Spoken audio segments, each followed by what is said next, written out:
Tenda di puncak gunung. Abdi, Ifai, Zaka, dan Ip adalah sahabat sejati yang hobi mendaki gunung. Suatu hari, mereka memutuskan untuk camping di Gunung Angket, sebuah gunung yang jarang dikunjungi orang dan terkenal dengan pemandangannya yang indah serta banyak cerita misteri dari para pendaki sebelumnya.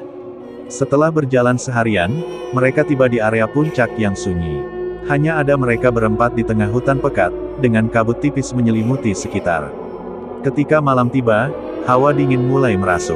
Mereka mendirikan tenda dan menyalakan api unggun, mencoba menghangatkan diri dan menikmati suasana malam yang tenang. Suara angin dan ranting yang patah menjadi satu-satunya pengisi kesunyian. Namun, saat malam semakin larut, terdengar suara langkah kaki di sekitar mereka. "Siapa itu?" tanya Abdi, memandang ke kegelapan. Tidak ada jawaban. Zaka merasa cemas, mengangkat senter dan mengarahkannya ke pohon-pohon, tetapi tidak ada yang terlihat.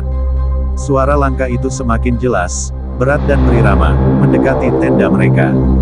"Mungkin itu hanya binatang," kata Ifai, meski suaranya ragu. Mereka mendengarkan, dan saat itu, suara langkah itu berhenti. Namun, mereka mulai mendengar bisikan halus yang terbang di antara angin.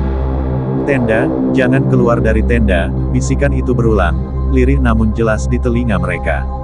Ip, yang paling pemberani, memutuskan untuk memeriksa. Dengan hati-hati, dia membuka tenda sedikit dan melongok keluar. Apa yang dilihatnya membuatnya terjatuh ke belakang. Di luar, berdiri sosok tinggi dan kurus dengan kulit pucat, matanya menyala merah dalam kegelapan. Sosok itu menatap mereka dengan wajah kosong dan menyeramkan. Ip menelan ludah, tak bisa bergerak.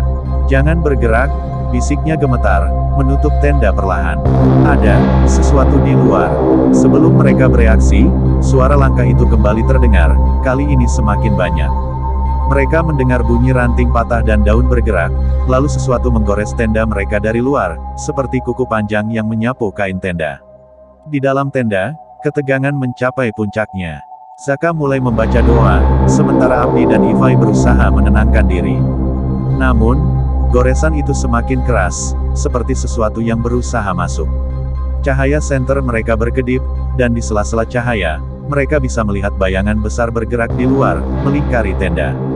Ketika goresan itu berhenti, suasana menjadi sunyi, terlalu sunyi.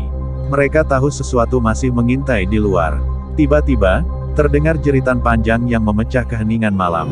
Suara itu berasal dari kejauhan, tetapi sangat jelas dan menyayat.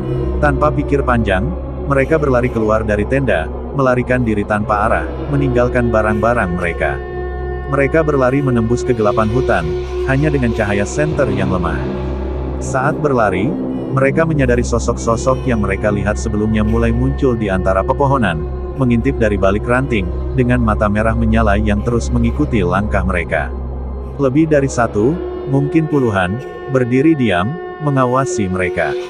Dengan napas terengah-engah, mereka terus berlari hingga menemukan jalan setapak menuju lembah. Dengan tubuh lelah dan jantung berdebar, mereka berlari sampai tiba di desa di kaki gunung. Ketika mereka menceritakan kejadian itu kepada penduduk desa, seorang warga tua memberitahu bahwa sosok-sosok itu adalah penunggu gunung, makhluk dari dunia lain yang menjaga puncak Gunung Angket. "Tak ada yang boleh berkemah di puncak saat malam," kata warga tua itu. "Banyak yang hilang dan tak pernah kembali. Sejak malam itu, mereka bersumpah tidak akan pernah kembali ke Gunung Angket. Namun, setiap kali mereka mengingat malam itu, bayangan di atas pohon dan bisikan aneh itu terus menghantui ingatan mereka."